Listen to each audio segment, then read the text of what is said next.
نحمده ونصلي على رسوله الكريم أما بعد فأعوذ بالله من الشيطان الرجيم بسم الله الرحمن الرحيم إنا أعطيناك الكوثر فصل لربك وانهر إن شانئك هو الأبتر আমাদের আজকের আলোচনার বিষয় হচ্ছে সূরা আল কাউসার। মক্কাতে যখন রাসূলুল্লাহ সাল্লাল্লাহু আলাইহি ওয়াসাল্লামের পুত্র সন্তান মারা যায়, তখন কাফিররা উপহাস করতে থাকে। কারণ ওনার কন্যা সন্তান ছিলেন, কিন্তু পুত্র সন্তান সম্ভবত দুজন ছিল, ইব্রাহিম এবং আরেকজনের নাম আমি ভুলে গেছি। দুজনই মারা যায়, শৈশবেই তারা মারা যায়। তো ওনার কোনো বংশ থাকবে না, বংশধারা থাকছে না পুত্র সন্তান না থাকার কারণে। এই বিষয়টা নিয়ে তারা উপহাস করতে থাকে যে এই ব্যক্তি এমন এক ব্যক্তি যে তার নবুয়তের দাবি করছে, কিন্তু সে যখন মারা যাবে তখন তার এই নবুয়ত ক্যারি করার কোনো লোক থাকবে না, অর্থাৎ কোনো পুত্র সন্তান থাকবে না। তাদের সেন্স ছিল এরকম, বা এরকমটাই মনে করা হইতো যে যারা পুত্র সন্তান তারাই হচ্ছে পিতার উত্তরাধিকার, তারাই পিতার সবকিছুই বহন করে পরবর্তী সময়ের জন্য।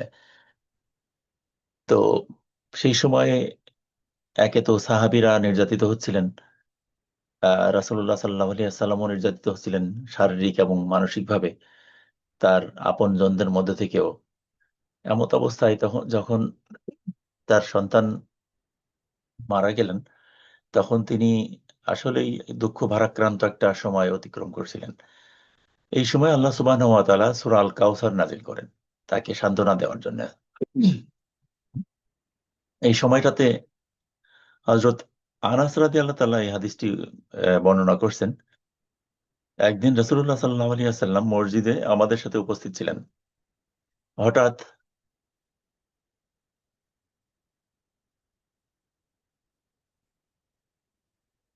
এটা মক্কার সূরা নাকি মদিনার সূরা আমি ঠিক বুঝতে পারছি না, কারণ মসজিদের প্রসঙ্গ যখন আসছে তখন মক্কাতে তো মসজিদ ছিল না।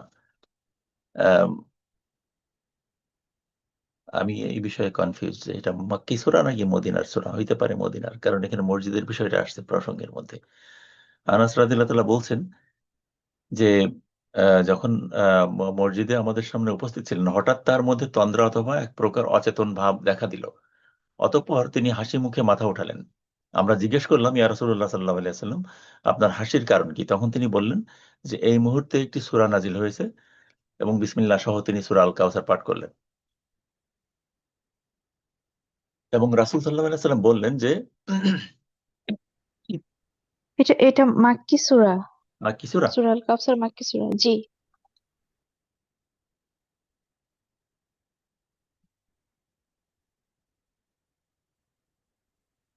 সেটাই, মানে শানে নজুল থেকে সেটা দেখা যাচ্ছে, যখন তার সন্তান মারা যায়, এটা মক্কাতেই মারা যায়, তখনই হয়তো এই সূরাটা নাজিল হয়।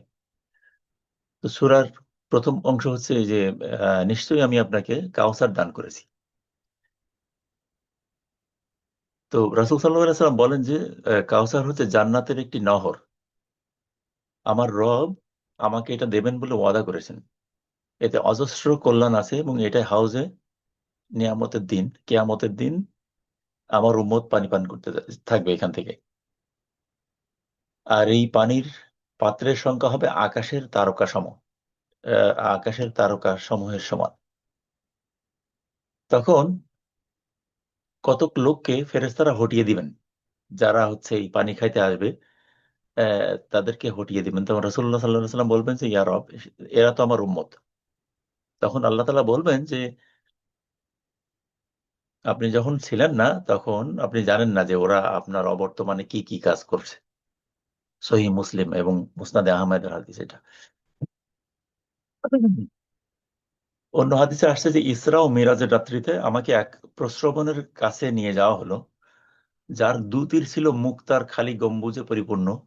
আমি বললাম, জিবরিল এটা কি? তিনি বললেন এটাই কাউসার। বুখারী। হাউজে কাউসার, হাউজে কাউসার হচ্ছে আহ, জান্নাত থেকে আসা কাউসারের একটি আহ, শাখা। এটা হচ্ছে জান্নাত থেকে উৎপত্তি হওয়া যেই নহর, নদী বলা যায় বা পানির ধারা, প্রধান ধারা হচ্ছে যেটা জান্নাত থেকে আসছে, কাউসার। সেটারই আরেক হাদিসে আসছে যে দুটো খালের মাধ্যমে, দুটো চ্যানেলের মাধ্যমে সেখান থেকে পানি নিয়ে আসা হবে এবং দূর দূরান্ত পর্যন্ত বয়ে চলবে সেই পানি। সেই পানির ধারা এসে জমা হবে কি হাসরের ময়দানের কোনো একটা জায়গায়। এটাকেই বলা হয় হচ্ছে হাউজে কাউসার। মানে মূল নদী না, কিন্তু মূল নদীর থেকে আসা একটা স্রোত, সেই স্রোত থেকে পানি এসে জমা হবে এক জায়গায়, এটাকে বলা হচ্ছে কাউসার। এবং রাসূল সাল্লাল্লাহু আলাইহি ওয়াসাল্লাম বলছেন যে আমি যখন দেখলাম তখন এটা আহ, এটা এরকম যে মুক্তা, ধরেন একখণ্ড মুক্তা তো ছোট ছোট পুঁথির মতো, কিন্তু রাসূল সাল্লাল্লাহু আলাইহি ওয়াসাল্লাম বলছেন যে এটা একটাই মুক্তা যেইটার দৈর্ঘ্য ধরেন অনেক দীর্ঘ, মাইলের পর মাইল, অনেক মাইল। আর এক হাদিসে আসছে এটা কত দূর, মানে ধারণা দেওয়া হয়েছে আসলে জান্নাত সংক্রান্ত বিষয়ে। এই বর্ণনাগুলো আসছে, এই বর্ণনাগুলো হচ্ছে যে আহ, যেহেতু কোনো মন এটা কল্পনাও করতে পারে না এবং কোনো চোখ দেখেও না, কোনো কোনো মন যখন কোনো কিছু কল্পনা করতে সক্ষম হয় না এবং কোনো চোখ যখন কোনো কিছু দেখতে সক্ষম হয় না, তখন যেই ইমাজিনেশন আসে আমাদের, তখন সেটা পারফেক্ট হয় না। যেমন আমরা জিনকে দেখিনি, জিন কেমন তা আমরা দেখিনি।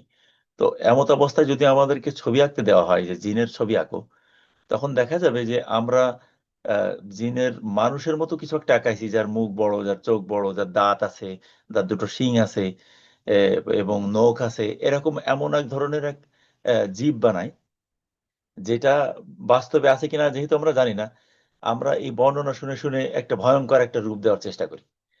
জান্নাতের ব্যাপারটাও এরকম যে যেহেতু আমরা জান্নাত দেখিনি, জান্নাতের যে বর্ণনা আমরা শুনি, সেই বর্ণনা থেকে আমাদের মাথায় কিছু চিত্র ভাসে। সেই চিত্র হচ্ছে আমার দুনিয়ার এই বিষয়বস্তুর অনুরূপ। হুম। সেখানে পানি আছে, প্রস্রবণ আছে, পানি সুমিষ্ট। তো সেটা যখন আমরা কল্পনা করি তখন হচ্ছে যে আমাদের দেখা বিষয়গুলোর সাথে আমরা এটা মেলানোর চেষ্টা করি। আর নিশ্চিতভাবে এটা সেটা সেরকম না। কাছাকাছি, কাছাকাছি কিনা তাও তো আমরা বলতে পারছি না, যেহেতু আমরা এটা দেখিনি। যে বিষয়টা আমরা জানি না, দেখি না, যেটার ব্যাপারে আমাদের জ্ঞান হয়নি, সেটা সম্পর্কে যে ইমাজিনেশন সেটা পরিপূর্ণ না। কাজে রাসূল সাল্লাল্লাহু আলাইহি ওয়াসাল্লাম যদিও দেখছেন সেখানে, সেটা কোন ফর্মে দেখছেন আমরা জানি না। অরিজিনাল ফর্মে দেখলে উনি যখন বর্ণনাগুলো করছেন আমাদের মতো করে বর্ণনা করছেন, আমাদের আশেপাশে থাকা বিষয়গুলোর মধ্যে দিয়েই উদাহরণ দিচ্ছেন। যেমন এটার ব্যাপারে বলছেন যে সেটা এমনই ধরনের পানি যেটা শুভ্র হচ্ছে দুধের চাইতে বেশি সাদা। আমরা তো জানি না দুধের চাইতে বেশি সাদা কি। আবার বলছে যে এটা মধুর চাইতেও বেশি মিষ্টি। এটা মূলত আমাদেরকে বোঝানোর জন্য বলা হচ্ছে যে আহ, এরকম এমনই জিনিস যেটা মধুকে আমরা তো সর্বশ্রেষ্ঠ মিষ্টি জাতীয় জিনিস বলেই আমরা মনে, সারা পৃথিবীতেই এটা প্রচলিত ছিল, মধুর মতো মিষ্টি। আমরা উদাহরণ দিই মধুর সাথে। তো জান্নাতের এই ব্যাপারটাকে বলা হচ্ছে যে মধুর চাইতেও বেশি মিষ্টি। ব্যাপারটা এরকমও না যে মধুই তো আমার কাছে অতিরিক্ত মিষ্টি লাগে, আমি তো খাইতেই পারি না, অথবা আমার তো শারীরিক সমস্যা আছে, আমি তো মিষ্টি খাইতে পারি না। বিষয় এরকমও না, বলার চেষ্টা করা হচ্ছে যে এর চাইতে উত্তম কিছু, এর চাইতেও আরো ভালো কিছু। মধু যেহেতু আমাদের কাছে সবচাইতে উত্তম, এই উত্তমের চাইতেও বেশি উত্তম হচ্ছে সেই পানি। এটাই হচ্ছে মূল ব্যাপার। আর এই পানিটা যেই যার উপর দিয়ে প্রবাহিত হচ্ছে, সেটা হচ্ছে মুক্ত খণ্ড, এবং একটাই খণ্ড যেটাকে হচ্ছে আহ, কেটে, ধরেন একটা বিশাল বড় একটা মুক্তা খণ্ড, সেই খণ্ডটাকে খনন করে কেটে এক পিসি ওইটা, ওটার উপর দিয়ে আসছে, প্রবাহিত হচ্ছে পানিটা এরকম। এবং রাসূল সাল্লাল্লাহু আলাইহি সাল্লাম বলছেন যে আমরা যখন কোনো পানিতে যাই বা নদীর পানিতে যাই, কোনো একটা যাই, নিচে যে বালি থাকে যেটার উপর দিয়ে আমরা হাঁটি, তীরে যে বালুকণা থাকে, এটা এরও আছে এরকম, কিন্তু সেটা হচ্ছে মুক্ত খণ্ড, মুক্তের কুচি কুচি মুক্ত। সেটা আবার কি মিন করে আমরা জানি না, কিন্তু যখন আমরা চিন্তা করি তখন এটা উত্তম কিছুই মনে হয়। যদি প্রকৃতপক্ষে সেটা আরো অনেক বেশি চিত্তাকর্ষক, নিঃসন্দেহে। আর যে পানিটা এখানে আসবে, সেই পানিটা হচ্ছে খুবই সুমিষ্ট এবং খুবই শুভ্র, সাদা, পবিত্র, অত্যন্ত উৎকৃষ্ট ধরনের জিনিস। এবং যখন মানুষেরা, যাদেরকে আল্লাহ তাআলা এটা পান করার অনুমতি দিবেন, যেহেতু রাসূল সাল্লাল্লাহু আলাইহি ওয়াসাল্লাম হচ্ছেন এটার মালিক, ওই দিনের হাসরের দিনের হাউজে কাউসার তাকেই দান করা হবে, এবং তার কাছ থেকেই সকল মানুষ, শুধু আমাদের তার উম্মতি না, অন্যান্য নবী রাসূল বা যত মানুষ আছে যারা সত্যের উপরে ছিল পৃথিবীতে, যারা যারা ক্ষমাপ্রাপ্ত বান্দা, তারাই এই হাউজে কাউসার থেকে পানি পান করবে। এবং রাসূল সাল্লাল্লাহু আলাইহি ওয়াসাল্লাম বলেন যে যখন তারা এটা পান করবে তখন তারা আর তৃষ্ণার্ত হবে না। মূলত যেই কিয়ামতের পরে হাসরের যে অবস্থান হবে, আল্লাহ সুবহানাহু ওয়া তাআলা একটা আয়াতে বলছেন যে এই পৃথিবীকে তিনি একেবারে রুটির মতো সমতল করবেন, পুরো সমতল করবেন, তারপরে এখানে এই হাসরটা হবে। সমতল একটা ভূমি বানানো হবে, এখানে কোনো উঁচু নিচু থাকবে না। এরপরেই আল্লাহ সুবহানাহু ওয়া তাআলা বিচারটা করবেন। তখন সূর্য নেমে আসবে অনেক নিচে, এবং যারা সেদিন শুধু ছায়া থাকবে আল্লাহর আরশের ছায়া, এছাড়া আর কোনো ছায়া থাকবে না, কারণ কোনো গাছপালাই থাকবে না, নদ নদী কিছুই থাকবে না, এখানে সমান একটা ফ্ল্যাট জায়গা থাকবে, এবং সরাসরি সূর্য হিট করবে সেখানে, প্রচন্ড গরম তাপ, মানুষ পুড়ে যাবে, এরকম এত ভয়ঙ্কর রকমের তাপ হবে সূর্যের। সেই সময়ে এই জায়গায় আল্লাহ সুবহানাহু ওয়া তাআলা, অন্য হাদিসে আসছে যে 7 শ্রেণীর মানুষ সেখানে ছায়া পাবে, অন্য প্রসঙ্গ।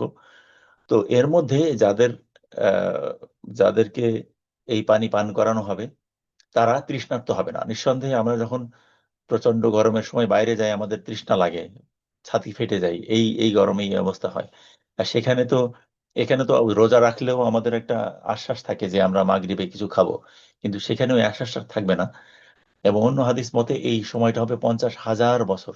50,000 বছর। আল্লাহ সুবহানাহু ওয়া তাআলা একটা আয়াতে বলছেন যে এটার সময় হবে 50,000 বছর, আখিরাতে এই বিচারের সময়টা হবে। কিন্তু রাসূল সাল্লাল্লাহু আলাইহি ওয়াসাল্লাম আবার এটাও বলছেন যে যারা আহ, নেক বান্দা, ক্ষমাপ্রাপ্ত বান্দা, তাদের কাছে মনে হবে এটা জোহর থেকে আসরের সময়ের মতো। এতটুকু একটা সময়, কয়েক ঘন্টার মতো লাগবে আর কি, আপেক্ষিকতা আছে সময়ের এখানে। যারা নেক বান্দা তাদের কাছে এত দূর মনে হবে না এই সময়টা, আল্লাহ তাদের জন্য এই সময়টাকে ছোট করে আনবেন। আর যারা খারাপ বান্দা, তাদের মনে হবে এটা দীর্ঘ, এমনকি 50,000 বছর পর্যন্ত তাদের মনে হবে, এবং তা অনেকে এটা বলবে অন্য হাদিস মতে যে আমাদের বিচার হয়ে যাক, আমরা জাহান্নামে যাব কিন্তু আমাদের বিচারটা হয়ে যাক, এরকম ফ্রাস্ট্রেটেড হবে তারা। তো এইটা আবার শাস্তি, জাহান্নামে দেওয়ার আগেও এটাও আর একটা শাস্তি, আহ, সেই হাসরের মাঠের শাস্তি আর কি। আল্লাহ সুবহানাহু ওয়া তাআলা এই কাউসারটা যখন রাসূল সাল্লাল্লাহু আলাইহি ওয়াসাল্লামকে দিবেন এবং তার কাছ থেকে মানুষেরা খাবে, এবং এখানে বোঝা যাচ্ছে রাসূল সাল্লাল্লাহু আলাইহি ওয়াসাল্লাম বলছেন যে এখানে যে পিয়ালা হবে, যে পাত্র দিয়ে তাদেরকে পান করানো হবে, সেই পাত্রের সংখ্যা হবে আকাশের তারকারাজির সমান। এখানে এক্স্যাক্টলি আকাশের যতগুলো তারকা আছে তার সমান সমান এরকম না এটা। যেমন আমরা কথার কথা বলি যে হাজার হাজার লাখ লাখ, এটা ওই অর্থে আসছে যে অগণিত, অসংখ্য পাত্র হবে সেটার, সেই অর্থে আকাশের তারকার সাথে এটার সামঞ্জস্যতা আসছে। এবং এটাতে বোঝা যাচ্ছে যে কোনো একটা মানুষকে একটা পাত্র দিয়ে পান করানো হইলো, ধরেন ব্যাপারটা এরকম না। আমার চোখে, আমার মাথায় যেরকম আসছে এটা ভুল আসলে। ধরেন একটা নদী প্রবাহিত হচ্ছে বা প্রস্রবণ প্রবাহিত হচ্ছে, তার পানি অত্যন্ত সুমিষ্ট সুন্দর, তো আমি একটা মগে করে সেখান থেকে পানি ডুবাইলাম, পানি ডুবায়ে মানুষদেরকে খাওয়াচ্ছি, এরকম না। এরকম অমর্যাদা করা না, এটা মর্যাদার সাথে খাওয়ানো হবে। যেই মানুষেরা পানি এখান থেকে পান করবে তারা মর্যাদাশালী বান্দা, এবং তাদের মর্যাদা দিয়েই পান করানো হবে এবং তারা তা উপলব্ধি করতে পারবে।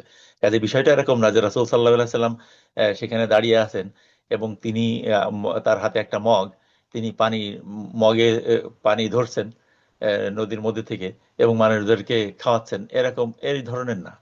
এবং সেখানে কোটি কোটি মানুষ, তিনি একা হাতে পানি খাওয়াচ্ছেন, বিষয়টা এরকম না। আহ, ওটার মালিক তিনি, হয়তো তিনি তার তত্ত্বাবধান করছেন, এটা হইতে পারে। আর আমি এখনো যেটা পড়ছি সেটাও পরিষ্কার না, কিন্তু নিঃসন্দেহে সেটা হাদিস থেকে বোঝা যাচ্ছে যে অত্যন্ত ভিন্ন রকম একটা পরিবেশ সেখানে হবে। এবং যেহেতু পেয়ালার সংখ্যা হচ্ছে অসংখ্য, আকাশে তারকারাজির সমান, কাজেই প্রত্যেকে আলাদা আলাদা পাত্রেই পান করবে, এবং সেটা একজনের পাত্রে আরেকজন পান করবে না, এরকমই বোঝা যাচ্ছে আর কি। কাজেই সেটা একটা মর্যাদাকর অবস্থা। এবং যেহেতু আমরা সেটা জানি না কেমন দেখতে প্রকৃতপক্ষে, কতটা উৎকৃষ্ট, কিন্তু নিঃসন্দেহে সেটা এমন কিছু যেটা আমাদের জানা যে জ্ঞান আছে সেই জ্ঞানের চাইতেও অনেক বেশি উপরের কিছু। এটাই হচ্ছে আল্লাহ তাআলার আহ, নিয়ামত, যেটা তিনি দান করবেন ওই সময়। তো যখন একদল মানুষ বা কিছু মানুষ যখন পান করতে আসছে এবং রাসূল সাল্লাল্লাহু আলাইহি সাল্লাম তাদেরকে পান করতে দিচ্ছেন, এমত অবস্থায় ফেরেশতারা তাদেরকে বাধা দিচ্ছে। তখন তিনি আল্লাহর কাছে বলছেন, যে আল্লাহ, এদেরকে কেন পান করতে দেওয়া হচ্ছে না? এই হাদিস অনুযায়ী, মুসলিম শরীফের হাদিস অনুযায়ী। তখন আল্লাহ তাআলা বলবেন যে আপনি যখন ছিলেন না, এই যখন আপনার ওফাত হয়ে গেছে, তখন তো আপনি জানেন না ওরা কি করছে। তো এটাতে কেউ কেউ ব্যাখ্যা করছে হাদিসের এইভাবে যে রাসূলুল্লাহ সাল্লাল্লাহু আলাইহি ওয়াসাল্লাম আমাদেরকে যেই সুন্নাহর উপর রেখে গেছেন, তখন সাহাবীরা যেই সুন্নাহর উপরে অবস্থান করছেন, পরবর্তীতে মানুষেরা সেখান থেকে সরে গেল এবং রাসূল সাল্লাল্লাহু আলাইহি ওয়াসাল্লাম এর দিনের ভিতরে তারা নতুন কিছু আবিষ্কার করলো, বিদাতে লিপ্ত হইল, এবং তারা যেটা ইবাদত না সেটাকে ইবাদত বানাইলো, যেটাকে রাসূল সাল্লাল্লাহু আলাইহি ওয়াসাল্লাম ইবাদত বলেননি সেটাকে ইবাদত বানাইলো, তার উপরে থাকলো তারা, বিভ্রান্ত হলো, লাইনচ্যুত হইল। এরকম মানুষদের ক্ষেত্রেই বলা হচ্ছে যে তারা এই হাউস থেকে পানি পান করতে পারবে না, তার মানে তাদের খবর খারাপ আর কি, তারা সমস্যাগ্রস্ত হবে আর কি। আর এক হাদিসে আসছে যে আমাকে কাউসার দান করা হয়েছে, রাসূল সাল্লাল্লাহু আলাইহি ওয়াসাল্লাম বলেন, সেটা হচ্ছে প্রবাহিত একটি নহর, যা কোনো খোদাই করা বা ফাটিয়ে বের করা হয়নি। অর্থাৎ যে এমন একটা নহর যেটা আমাদের এখান থেকে দেখা যায় হয় পাহাড়ের ভিতর থেকে আসছে, অথবা আহ, এমন কোনো উৎস থেকে আসছে যেটা বরফ গলে আসছে। এটা এরকম ধরনের কিছু না, আমরা আসলে জানি না যে এর উৎস থেকে কিভাবে আসে পানিটা। এটাই বলছে বের করা হয়েছে। আর তার দুই তীর মুখ তার খালি গম্বুজ। মুখ মানে এখানে এমন ভাবে বলা হচ্ছে যে আহ, মুখটা, সেটা হচ্ছে আহ, মুক্তা দিয়ে তৈরি করা গম্বুজের মতো কিছু একটা ব্যাপার। মানে কোনো কিছু আমাদের মাথায় ওইভাবে আসছে না যেভাবে বলা হচ্ছে, এটাও আবার ভাষান্তর হয়েছে। সেটা এমন ভাবে আসছে আমাদের বাংলা ভাষার শব্দে, যেটা প্রকৃত অর্থ মিন করে না, কিন্তু বোঝা যাচ্ছে যেটা অনেক ভিন্ন রকমের কিছু, বিশাল কিছু আর কি। এবং রাসূল সাল্লাল্লাহু আলাইহি ওয়াসাল্লাম বলছেন যে আমি, মানে মিরাজের রাত্রে তখন তাকে দেখানো হয়েছে এটা, এবং তিনি তার দু হাত স্পর্শ করছেন ওখানে। রাসূল সাল্লাল্লাহু আলাইহি ওয়াসাল্লাম বলছেন যে যে তার সুগন্ধি হচ্ছে মিশকের চাইতেও বেশি আর কি, এবং তার পাথরকুচিগুলো মুক্ত দিয়ে তৈরি করা। মুসনাদে আহমদের এই হাদিসে আসছে যে আহ, যে এমনই এক শুভ্র পানীয় যেটা সুমিষ্ট এবং তার আবার সুগন্ধও আছে। মিশক হচ্ছে সবচাইতে সুগন্ধি যুক্ত জিনিস। তৎকালীন সময়ে মিশক ছিল হচ্ছে উল্লেখযোগ্য জিনিস সুগন্ধির ক্ষেত্রে। তো এই জন্য মিশকের সাথে তুলনা করা হচ্ছে যে মিশকের চাইতেও অনেক বেশি উত্তম ধরনের তার সুগন্ধ আছে। মানে এমন এক পানি যেটা সুগন্ধযুক্ত এবং সুমিষ্ট এবং শুভ্র। অন্য হাদিসে আসছে যে কাউসার হচ্ছে এমন একটি নহর যা আল্লাহ আমাকে জান্নাতে দান করেছেন। তার মাটি মিশকের, দুধের চেয়েও সাদা, মধুর চেয়েও সুমিষ্ট। এতে এমন এক পাখি নামবে যেগুলোর ঘাড় উটের মতো, পেলিকানের মতো হইতে পারে, পেলিকানও তো উটের মতো দেখতে আর কি। আবু বকর রাদিয়াল্লাহু তাআলা আনহু বলেন যে হে আল্লাহর রাসূল, এগুলো তো খুব সুস্বাদু নিশ্চয়ই। রাসূল সাল্লাল্লাহু আলাইহি ওয়াসাল্লাম বললেন যে হ্যাঁ, এগুলো যারা খাবে তারা আরো বেশি কোমল হৃদয়ের মানুষ। অর্থাৎ বোঝা যাচ্ছে যে যে সমস্ত মানুষেরা কোমল, অপেক্ষাকৃত কোমল হৃদয়ের আছে না, কিছু মানুষ হচ্ছে অত্যন্ত হার্ড, কিছু মানুষ হচ্ছে অত্যন্ত কোমল হৃদয়ের, মানুষের প্রতি তাদের ভালোবাসা আছে, তারা মানুষের প্রতি সহানুভূতিশীল। অনেক হাদিস অনুযায়ী এটা হচ্ছে আল্লাহ তাআলার পক্ষ থেকে অনেক বেশি নিয়ামত, কারণ স্বয়ং আল্লাহ তাআলা হচ্ছেন অত্যন্ত কোমল, অত্যন্ত দয়ালু। তো মানুষের মধ্যে যদি এই কোমলতার পরিমাণ বেশি থাকে তাহলে হচ্ছে তার সিমটমটা ভালো। এটা অত্যন্ত উত্তম একটা বিষয় যে একটা মানুষ খুবই কোমল, এটা খারাপ কিছু না। আমরা অনেক সময় মনে করি যে সরল সোজা হাবাগোবা মানুষ খুবই সাধারণ, মানে খুবই দয়ালু, যাই চায় তাই দিয়ে দেয়, আসলে এটা ভালো গুণ।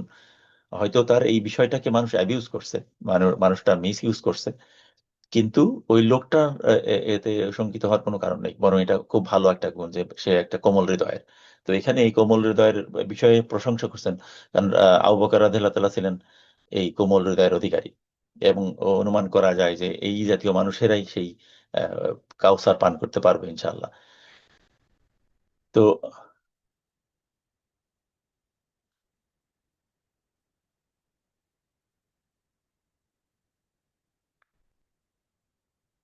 জান্নাত থেকে দুটি খাল এনে সেখানে ভরা হবে, আমি আগেই বলছি যে এটা দুটো চ্যানেল থেকে এসে পানি এখানে জমা হবে আর কি। এখানে দৈর্ঘ্য প্রস্থের বিষয়গুলো আসছে। তার সেটা আসলে এমন যে যার দৈর্ঘ্য প্রস্থ যার আহ, এরকম না, অসমতল না। বিষয়টা এরকম না যে এর এক পাশ হচ্ছে একটু মোটা, এক পাশ একটু চিকন, এরকম ধরনের না। দুপাশই হচ্ছে সমান রকমেরই আহ, দৈর্ঘ্যটা দৈর্ঘ্য আছে অনেক, কিন্তু প্রস্থ যেটা, প্রস্থ হচ্ছে যে এ পাশে যে পরিমাণ প্রস্থ, ও পাশে ওই একই পরিমাণের প্রস্থ সমান্তরালে আসবে আর কি। এটাই বোঝা যাচ্ছে যে নহরটা।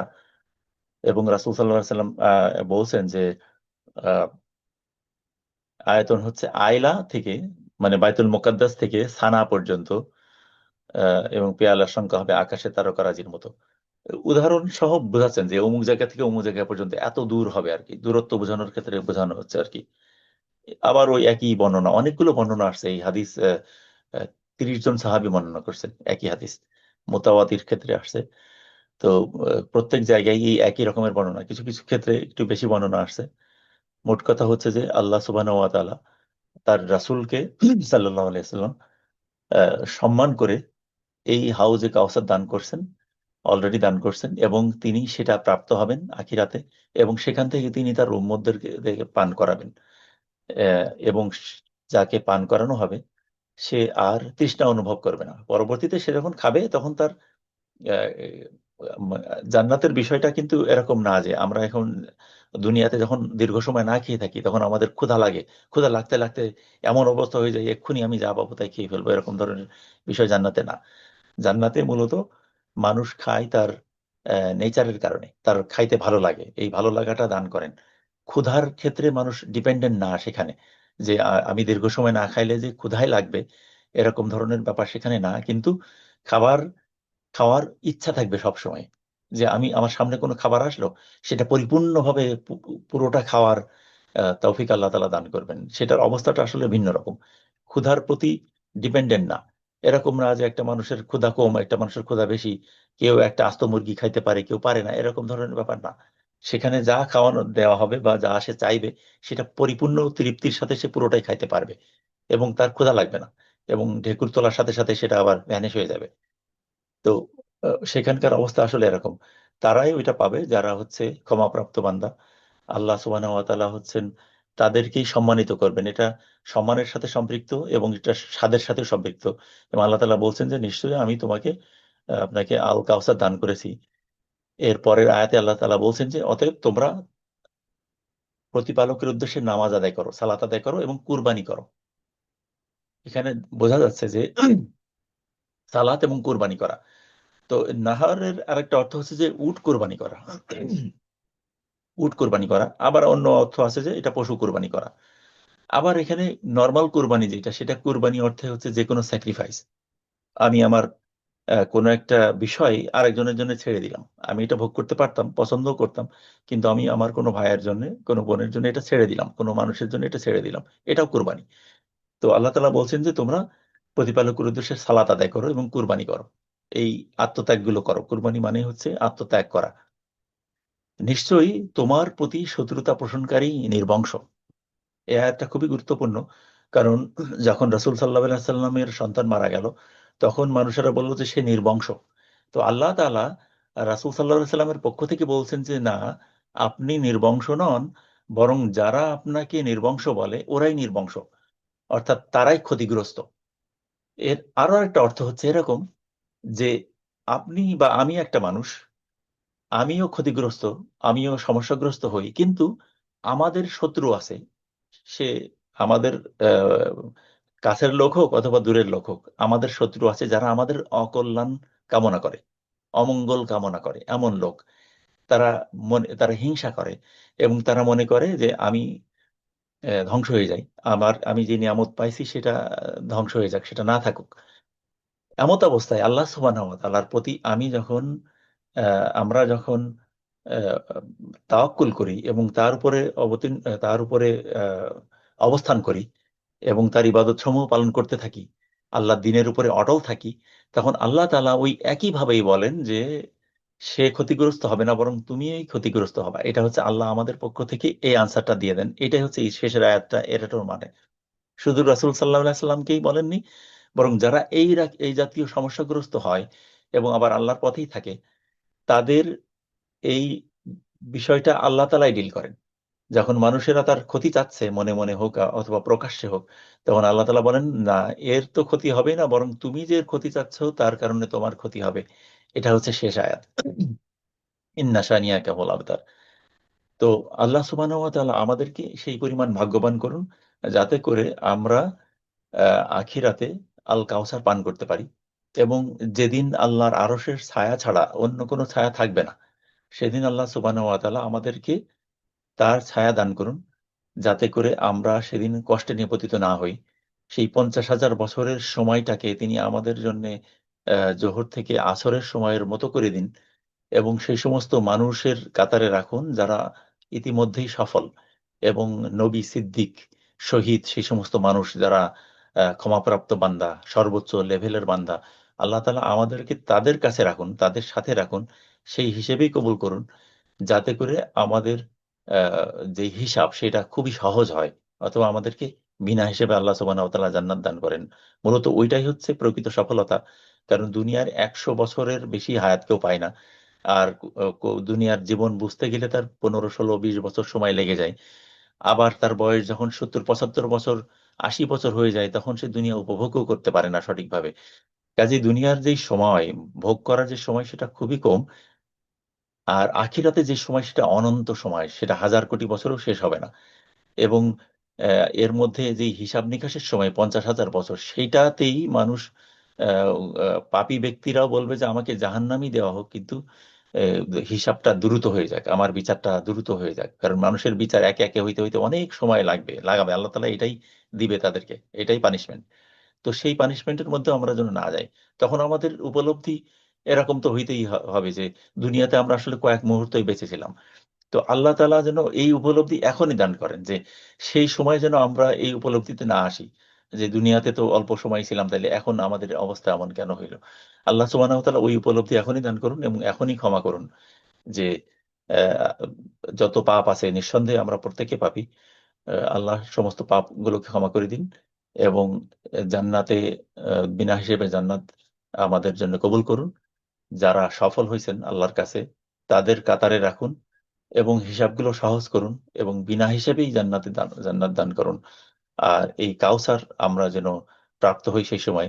আর রাসূলুল্লাহ সাল্লাল্লাহু আলাইহি ওয়াসাল্লাম আমাদেরকে নিয়ে যখন যেন গর্ব করেন সেই সময়ে, আল্লাহ তাআলা এই তৌফিকও যেন দান করেন। তার উম্মত হিসেবে, সেরা উম্মত হিসেবে যেন সেখানে উঠতে পারি, এবং রাসূলুল্লাহ সাল্লাল্লাহু আলাইহি ওয়াসাল্লামকে আল্লাহ সুবহানাহু ওয়া তাআলা দান করুন সর্বোচ্চ সম্মানিত স্থান।